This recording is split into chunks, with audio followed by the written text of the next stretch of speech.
추석 우리 고유 명절이죠.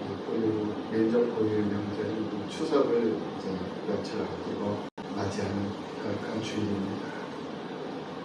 많은 사람들이 또 추석 명절 분위기에 들떠서 또 주일을 잊어버리고 또 이렇게 세상을 살아가는 사람들이 여러 있는 우리 남과 섬김교회 성도들만큼은 이 세상 절기에 마음을 빼앗기면 안 돼요. 그렇다고 해서 이 세상 이 절기를 무시하라는 건 아닙니다. 이 세상과 더불어서 세상에서 우리가 함께 빚어지면서 살아야 되는데 우리는 하나님의 사람들이라는 것만은 절대로 잊어서는 안 된다. 하나님의 은혜를 믿고 사는 사람은 그 어떤 것이 우리 앞에 놓여져 있다 할지라도 가장 우선적인 것이 하나님과의 관계에 하나님을 우선하는 자로서의 삶을 살아갈 때 거기에 기쁨이 있는 것이고 거기에 민족 구원이 있는 것이고 또 거기에 가족 구원이 있는 것 믿으시기를 예수님의 이름으로 축원합니다.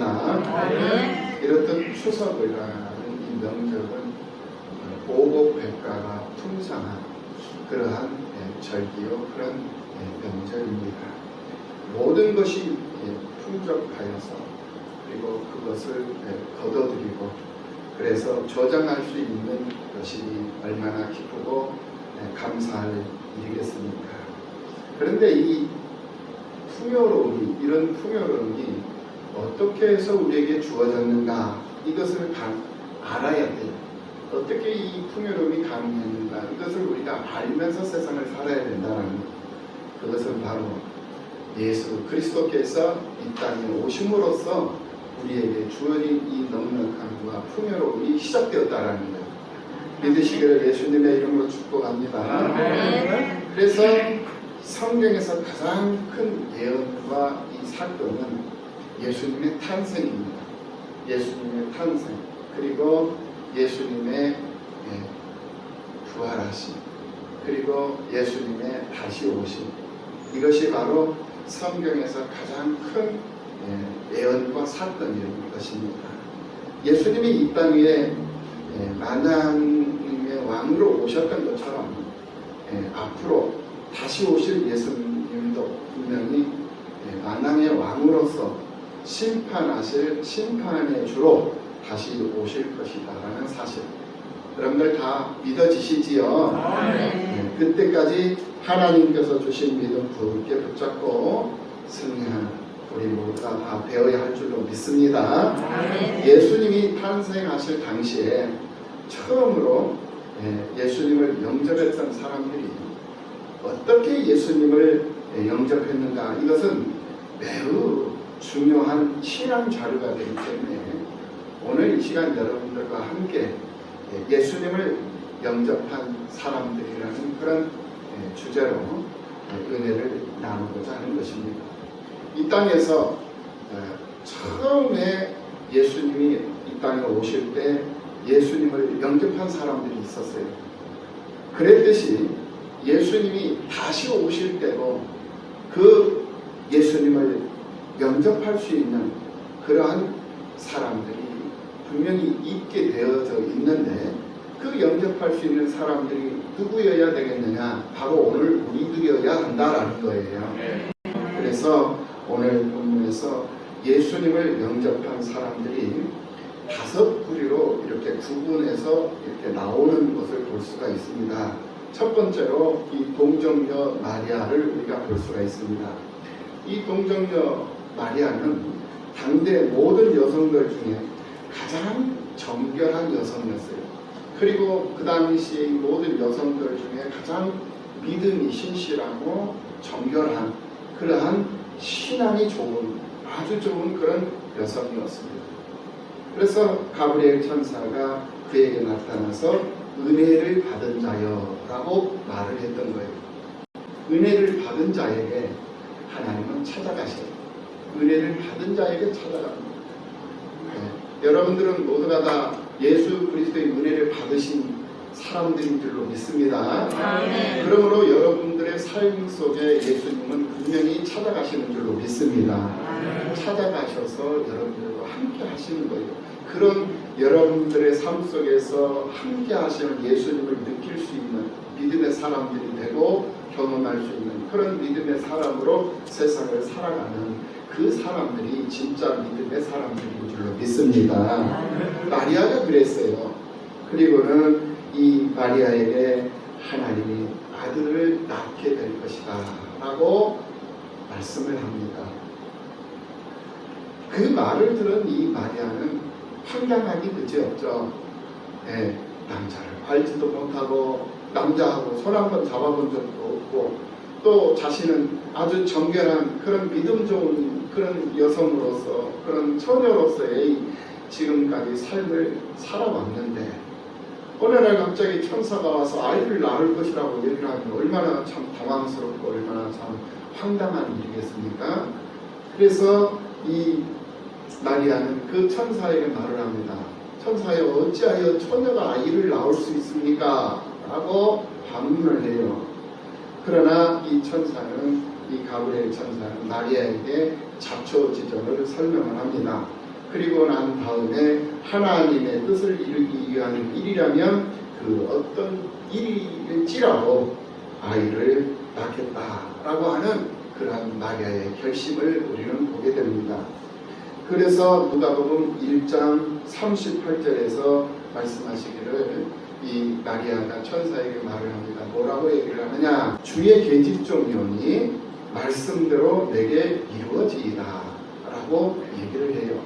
그러니까 가브리엘 천사가 아이를 낳을 것이다 라고 말을 했을 때 황당해 했지만은 그 황당해하는 그 마리아에게 천사가 설명을 왜 그렇게 아이를 낳아야 할지를 설명을 해주니 그 말씀을 듣고 그대로 이 마리아는 받아들인다라는 거예요.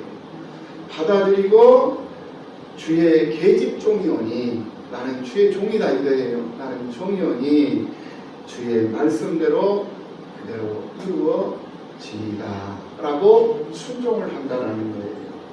이 마리아의 이 신앙 고백은 이 땅을 구원하는데 내 몸이 필요하다면 내 몸을 기꺼이 내놓겠다라고 하는 그러한 순종의 말씀이었다라는 거예요. 다시 말하면 내 몸을 하나님께 다 드리겠나이다 라고 하나님 앞에 자신의 모든 것을 다 바쳤다라는 것입니다. 처녀가 자신의 몸을 하나님께 제물로 바쳤다는 거예요. 이게 가능한 일이겠습니까? 이게 믿음이 있는 사람들이라고 해도 이게 사실은 불가능한 일이에요. 그래서 그냥 믿음이 있는 것이 아니라 좋은 믿음, 분명하고 하나님이 기뻐하시는 그런 은혜를 입고 그 은혜를 따라 살아가는 믿음이 있는 사람만이 이 일이 가능한 거예요. 예수를 믿는다고 해서 다 11조 생활 못해요. 그러니까 예수를 믿는 사람들 중에 11조를 하는 사람들, 11조, 온전한 11조를 하는 그 사람들이 바로 오늘 이 마리아와 같은 온전한 믿음을 가지고 믿음의 삶을 살아가는 그런 사람들이다 라고 평가를 해볼 수가 있는 거예요. 작은 것 하나부터 시작해서 그 사람의 됨됨이를 볼 수가 있는 거예요. 그 사람이 믿음 있는 사람이냐 믿음 없는 사람이냐 그 사람의 주일 성수를 보면 알고 그 사람들의 신앙생활을 보면 알고 그 사람들이 하나님 앞에 드리는 물질관을 보면 알아요. 오늘 이 마리아가 황당했어요. 어찌 있을 수 없는 일입니다. 그럼에도 불구하고 하나님의 말씀을 듣고 보니 그 말이 맞구나 라고 자신의 모든 생각을 다 내려놔버려요. 다 자신의 모든 그런 부적합한 그런 생각들, 믿음 없는 생각들을 다 내려놓고 천사의 말에 순종하고 자신을 제물로 하나님의 제물로 다 드리는 것을 순종을 하고 허락을 해버린다는 거예요. 그 당시 여자가 이 결혼 전에 부정을 했다라고 하면은 언제든지 이혼을 당할 수밖에 없는 그런 처지에 놓여져 있는 거예요. 그뿐만이 아니라 이제 친정집 쪽에서는 이 집안망신이라고 해가지고 이 동네 밖으로 끌고 가서 그 딸을 돌로 쳐서 죽여버리는 그러한 것이 그 당시의 법이었어요. 그만큼 무서운 사건이 이 신앙이 좋은, 믿음이 좋은 이 마리아에게 지금 현재 일어나고 있었던 거예요. 동정녀 마리아는 이런 무시무시한 형벌을 당할 각오를 하고 그녀는 자신의 생명을 바치고 주님을 위해서라면 자신의 목숨까지도 아낌없이 내놓았던 그런 여인이었다라는 거예요. 하나님의 일을 위해서라면 자신의 목숨까지도 생명까지도 아끼지 않았다라는 것을 우리는 볼 수가 있어요. 이것이 바로 하나님께서 우리에게 요구하시는 믿음이다라는 사실을 믿으시기를 예수님의 이름으로 축원합니다. 그래서 동정녀 마리아는 죽음을 각오하고 말씀에 순종하여 하나님의 일을 하게 되었던 것이에요. 이럴 때 하나님의 기적이 나타난다라는 겁니다. 두 번째로 요셉의 모습을 볼 수가 있습니다. 마태복음 1장 10절 이하를 보면은 천사가 하는 말이 너도 하나님의 은혜를 받은 자다. 내가 할 일은 마리아를 데려오는 일이다. 내 아내 될 이 마리아 데려오는 것을 두려워하지 말아라. 무서워하지 말아라. 그리고 마리아와 동침하지 아니하고 아이를 낳으면 그 아이와 그 여인을 잘 모셔라 라고 말합니다. 자기의 아내를 잘 모시고 자기의 아이를 잘 모시라는 말을 천사가 해줘요. 2000년 전 우리나라만 해도 여자는 남자를 위해서 수고하고 아이를 낳아주는 일이 여자의 일이었어요. 그만큼 여자들이 대우를 받지 못하는 천대받는 그런 시대가 있었어요. 남자가 그래서 먼저 죽으면은 그 여자는 남자가 죽은 그 순간부터 자신이 죽을 때까지 수절을 하고 살아야만이 진정한 여자됨의 여자로 인정을 받았던 그런 시대가 우리나라에도 있었습니다. 그런데 이 이스라엘이라는 이 나라도 우리나라보다 심하면 심했지 덜하지는 않았어요. 여자는 사람 취급을 하지 않았습니다. 장정들만 사람이었지 여자와 아이들은 사람 취급에 들어가지는 않았어요. 그런데 이 천사가 남편 될 이 요셉에게 나타나가지고 성령으로 내 아내 될 마리아가 성령으로 잉태되었으니 아이를 낳을 때까지 동침하지 말고 그 여자의 임신을 받아들이고 오히려 임신을 한 종을녀를 잘 모셔라. 그리고 아이도 잘 모셔라 라고 얘기를 한다라는 거예요. 그러니까 그 당시의 사고를 가지고 있는 이 요셉은 참 어처구니 없는 그런 얘기죠. 받아들이기가 참 힘든 이야기를 지금 천사가 말을 하고 있다라는 거예요. 어떻게 여자들을 모시고 아이들을 모실 수 있겠느냐 말이에요. 나는 한 집안의 이제 가장인데 대장이 어떻게 모실 수 있을 수 없는 일이다. 그런 거기에다가 또 내가 동침도 하지 않았는데 어떻게 아이를 낳아가지고 있는데 그 아이를 낳은 그 여인을 내가 모실 수 있겠느냐 이 말이에요. 참 기가 막힌 일이에요. 받아들일 수 없는 일이었다라는 거예요. 네. 이해할 수 없는 일이에요. 네. 상식 밖의 일이었다라는 거예요. 그러나 요셉은 하나님의 이 사자의 말씀 앞에 무릎을 꿇어요. 그리고 하나님 말씀 앞에 아멘으로 받아들입니다. 이것이 바로 믿음이라는 거예요. 내 상식으로는 이해할 수 없는 일이지만 강단에서 이 말씀이 선포될 때 이 말씀이 내게 약이요 내게 유익함이라는 것을 알고 내게 더 나은 것을 원하시는 하나님의 선물이라는 것을 알고 그것을 그대로 얼른 받아들이고 내 삶 속에 적용하려고 노력하고 그러기 위해서 기도하는 사람으로서의 삶을 살아간다면 그 사람은 하나님의 축복 속의 주인공이 되는 거예요. 할렐루야. 요셉의 이런 믿음이 하나님의 뜻을 이룰 수 있는 길을 여는데 귀하게 쓰임을 받았고 그러므로 인해서 예수 그리스도께서 이 땅에 탄생하게 되셨다라는 거예요. 만약에 이 요셉이 그것을 받아들이지 않고 순종하지 않았다면 우리의 구세주는 이 땅에 오실 수가 없는 것이죠. 네. 그만큼 큰 일에 쓰임을 받았다라는 거예요. 우리 나름과 성김교회도 그렇습니다. 여러분들 교회를 사랑하신 줄 믿습니다. 교회를 사랑하신다면 교회 부흥을 꿈꿔야 되겠죠. 그 교회 부흥을 꿈꾸시는 줄도 믿습니다. 교회의 부흥을 꿈꾼다면 여러분들이 보이지 않는 헌신과 희생이 분명히 있어야 된다. 드려져야 돼요. 수고함과 땀 흘림이 있어야 돼요. 거기에는 물질의 동참도 있어야 되고, 재능의 동참도 있어야 되고, 믿음의 동참, 시간도 드려야 되고, 모든 것이 다 드려질 때에 교회는 부흥할 수 있는 것이고 성장할 수 있는 거예요. 혼자서는 안 되는 거예요. 예. 모두가 함께 합력하여 선을 이룬다고 그랬어요. 그래서 교회 부흥을 사모하고 교회가 성장하기를 원하고 일할 수 있는 교회로, 그런 장성한 분량이 이룰 수 있는 그런 교회가 되기를 원한다면 교회를 위해서 헌신할 수 있는 여러분들이 되시길 예수님의 이름으로 축원합니다. 아멘. 세 번째로 목자들의 모습을 볼 수가 있어요. 목자는 양을 키우고 양을 지키는 사람인데, 제사를 위해서 양을 키울 때는 흠과 티가 없도록 그 양을 정성스럽게 잘 키워야 했습니다. 그래서 제사로 드리는 이 양을 구별하여 키울 때는 밤이나 낮이나 늘 그 양 옆에서 지내야 했던 거예요. 그러니까 양들이 많이 있는데 아무 양이라도 그냥 잡아가지고 제사 지내지 않았어요. 그 양들 중에서 가장 튼튼하고 깨끗하고 정결한 그런 양들을 잡아다고 선별하고 구별해서 제물로 삼았던 거예요. 이것은 보통 어려운 것이 아니었어요. 그리고 새끼를 낳으면은 몇 마리 되지도 않는데 이 맹수들이 양수 냄새를 맡고 찾아와가지고 그 새끼들을 잡아먹으려고 한단 말이에요. 그러다 보니까 이 목자는 밤낮을 가리지 않고 그 제사로 쓸 이 양들을 구별해 놓고 그 양들을 지키고 있었다라고.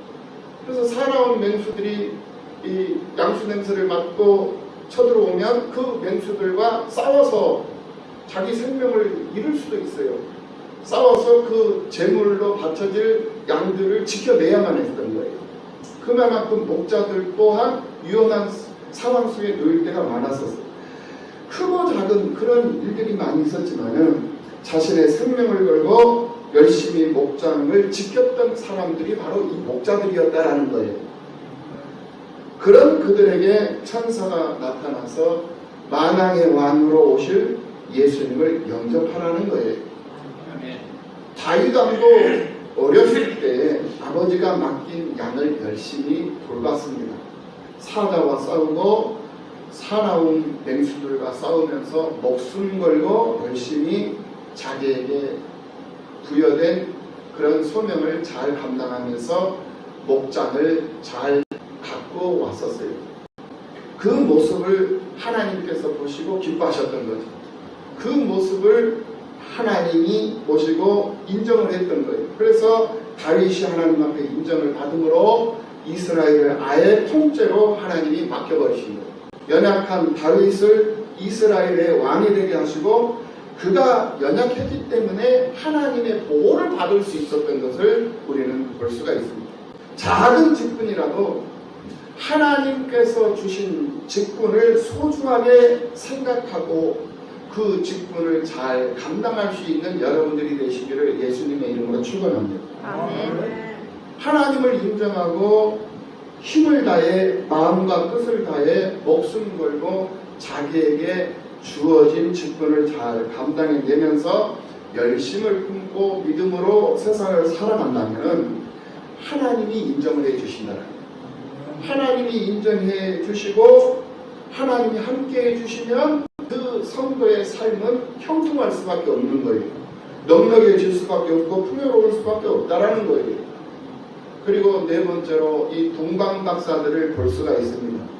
동방박사들은 주님이 오실 날을 늘 대망하면서 열심히 살았어요. 그러던 어느 날 하늘에 큰 별이 나타났죠. 그들은 왕으로 오실 별임을 발견하고 왕을 상징하는 큰 별이 움직이는 방향을 보면서 그들은 움직였어요. 왕을 보면서 그 왕이 움직이는 것을 보면서 움직였다라는 거예요. 그러니까 예수님과 이 동방 박사들도 예수님과 함께 했다라는 거예요. 마음을 같이 하고 생각을 같이 하고 방향을 같이 했다라는 거예요.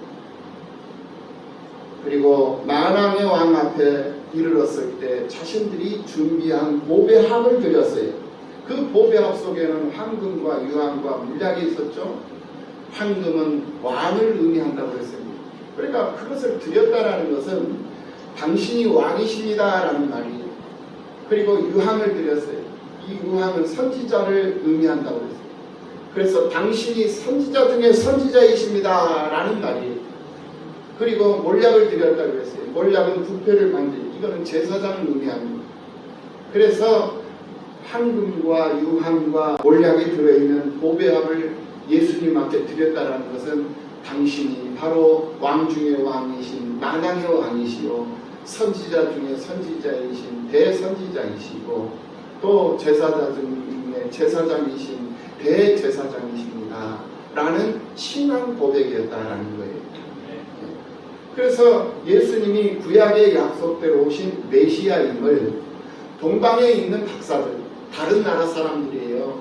동방에 있는 박사들도 그것을 알고 그 주님을 찬송하고 그 주님을 노래하고 자기들의 고향으로 돌아갔다라는 것입니다.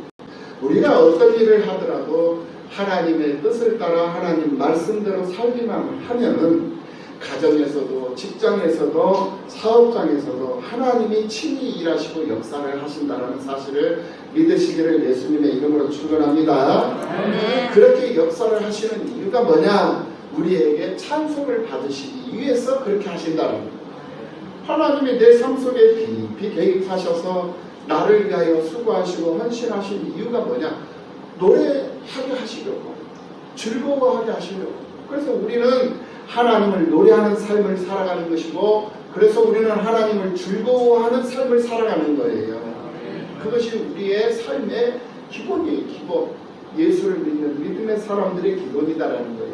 그 속에는 기쁨이 있고 감사가 있고 형통함이 있고 풍요로움이 있고 넉넉함이 있는 거예요. 그리고 마지막으로 오늘 5번째 이 시므온과 안나를 볼 수가 있습니다. 이들은 작고 연약하고 힘없는 그런 선지자들이었어요. 시므온은 젊은 선지자였지만은 이름 없는 무명 선지자였어요. 그리고 이 안나 또한 선지자였습니다만은 나이가 많은 84세 과부, 84세의 과부 그런 여선지자가 바로 이 안나 선지자였다라는 것입니다. 그러나 이들은 아기 예수를 영접하면서 하나님을 찬송했고 성전을 떠나지 않고 주야로 금식하며 기도로 섬겼던 사람들이었어요. 이런 사람들에게 하나님의 은혜가 임했던 거예요. 그러니까 이름 없는 무명 제사장이라 할지라도 선지자라 할지라도 나이가 많아서 80이 넘고 90이 넘은 그런 나이 많은 그런 늙은 선지자라 할지라도 하나님의 은혜를 입고 하나님의 은혜를 따라서 세상을 살다보면 하나님이 당신의 삶 속에 개입하시고 당신에게 기쁨이 무엇인가를 알게 해주시고 당신이 바라고 소망하며 그것을 꿈꾸는 그런 꿈들을 하나님이 오셔서 해결해 주신다는 것 믿으시기를 예수님의 이름으로 축원합니다. 그러므로 오늘 우리는 시므온과 안나와 같은 그러한 믿음을 가지고 다시 오실 예수님을 영접할 수 있는 그러한 준비를 하면서 사는 주님의 신부로 부족함이 없는 성도들이 되어야 할 줄로 믿습니다. 이 본문에 나타난 이 사람들의 신앙을 요약을 해보면은 이 사람들은 하나님의 뜻을 이루기 위해서 하나같이 자신들의 생명을 내걸었던 사람들이었다라고 우리가 정리를 해볼 수가 있습니다.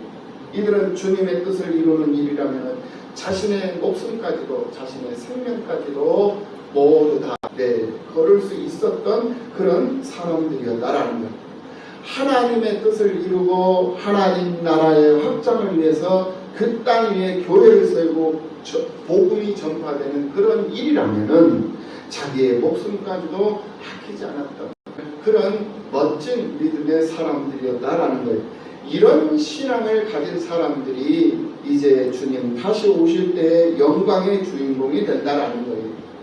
오늘 본문 말씀을 통해서 살펴본 이 예수님을 맞이한 이 사람들을 보면은 마리아나 요셉이나 목자들이나 동방 박사들이나 또 시므온과 안나와 같은 이런 사람들이 바로 오늘 우리들이어야 한다라는 사실을 믿으시기를 예수님의 이름으로 축원합니다. 오늘 이 사람들처럼 오늘 우리들도 그렇게 다시 오실 예수님을 맞이할 준비를 하면서 살아야 된다는 것을 하나님이 지금 현재 여러분들에게 말씀하고 계신다라는 거예요. 하나님의 이런 기대에 부응할 수 있는 그런 모두가 다 되시기를 예수님의 이름으로 축원합니다. 아멘. 그러려면은 우리 신앙생활에도 변화가 있어야 돼요. 이제는 11조 생활할 수 있는 사람이 되어라 이거예요. 온전한 11조를 하나님 앞에 드리라는 거예요. 그것이 여러분들에게 축복받는 비결이에요, 여러분. 네. 그리고 온전한 주의를 성수하라는 거예요. 주의 성수를 온전하게 해라. 들락날락 자기 형편대로 자기 상황에 맞춰서 자기 중심적인 그런 신앙생활을 하지 말고 하나님 중심적인 그런 신앙 패턴으로 생활이 바뀌어져야 돼요. 그런 변화가 보여져야 된단 말이에요. 그래서 주의를 온전하게 성수하고 또 10의 1조를 드리고 또 전도 열심히 전도 생활할 수 있는 사람들에게 예수 그리스도 이 복음을 증거해야 될 거 아니에요. 밤이든 낮이든 어디를 가든지 어디에 있든지 무엇을 하든지 예수 증인으로서의 삶을 살아가는 것이 우리들의 본분이에요. 믿으시기 바랍니다. 아멘. 이런 의식의 변화, 인식의 변화, 생활의 변화, 믿음의 변화가 분명히 와야 된다는 거예요. 이 추석 명절을 앞두고 이제 내일 모레면 추석 명절이에요. 이제 추석 끝나면은 이제 연말 정산이 들어갑니다. 이제 추석이 지나면은 이제 9월 끝나버리죠. 10월, 11월, 12월 3개월밖에 안 남았어요. 이제 10월 한 달, 11월이면 또 추수감사절이죠. 그러면 이제 교회 회계년도가 이제 또 바뀌어요. 12월이면. 우리가 앞으로 이제 한 3개월 만에 수없이 많은 일들을 금년 2021년도 이제 얼마 남지도 않은 이 한 해, 내 일생에 있어서 두 번 다시 올 수 없는 이 한 해, 2021년도 이 한 해를 하나님 앞에서 어떤 모습으로 정리를 하고 결산을 하면서 살아갈, 이거 여러분들 명심하고 이거 3개월 안에 이루지 못했던 것들을 이룰 수 있도록 근신하면서 하나님 앞에 기도하면서 하나님 앞에 힘을 얻어서 이루어낼 수 있는 그런 믿음의 사람들이 되어야 된다는 거 기억하시고 명심하시고 여러분들의 삶 속에 변화가 있기를 예수님의 이름으로 축원합니다. 주님 앞에서 결산할 때 멋진 그런 결산의 모습이 보여져야죠. 그래서 지금까지는 그렇게 못해왔다 할지라도 이제 다음 주부터라도 올 이번 추석 명절을 계기로 해가지고 다음 주부터라도 이제는 주일 성수, 온전한 주일 성수를 해서 힘쓰고 애쓰고 정신 똑바로 차리고 온전한 10의 1조를 드리기 위해서 정신 똑바로 차리고 온전한 전도자로 전도하기 위해서 교회 꿈을 꿈꾸고 교회 꿈을 이루어서 하나님 나라를 이 땅에 세우고 하나님의 이 나라 안에 주님의 숲이 이루어지기를 소망하면서 그러면서 하나님의 기쁨으로 쓰임을 받을 수 있는 그런 성도의 삶을 살아야 되겠다는 그런 결단을 하나님 앞에 분명히 하고 쓰임을 받을 수 있는 모두가 다 되어야 할 줄로 믿습니다. 아멘. 사람들은 자기 나름대로의 교회 생활을 하면서 하나님에 대한 경험들을 많이 갖고 있습니다. 하지만은 자기 경험에 근거된 지식만 많았던 서기관들과 바리새인들 중에 예수를 영접한 사람들은 한 사람도 없었어요. 자기 지식으로 신앙생활을 하고 자기 경험으로 신앙생활을 한다고 해서 결코 그들이 예수를 영접한 사람이라고 볼 수가 없다라는 거예요. 교회 안에 불신자들이에요. 교회 안에 불신자. 나는 교회 생활을 하는데 과연 예수를 마음에 정말 마음속에 생각 속에 삶 속에 온전하게 그 구속주 되신 예수를 내가 지금 현재 영접하고 그 예수님을 모시고 내가 지금 살아가고 있는가, 아니면은 내 즐거움으로 지금 현재 세상을 살아가며 교회 생활을 하고 있지는 않는가, 이거 생각해 보라는 거예요. 나 자신을 드러내고 나 자신을 과시하고 나 자신의 능력을 보여내기 위해서 교회 생활을 하지는 않는다. 예수를 빙자한 그런 신앙 생활인 것처럼 가장한 삶을 살고 있지는 않는다. 생각해보지 않을 수가 없는 거예요. 생각을 해봐야 돼요. 돌아보라는 거예요. 하나님은 자신의 희생과 아픔을 감수하시면서까지도 우리를 구원하시기 위해서 독생자 예수를 이 땅에 보내주셨어요. 자기가 가장 소중한 것을 우리에게 주셨다는 거예요.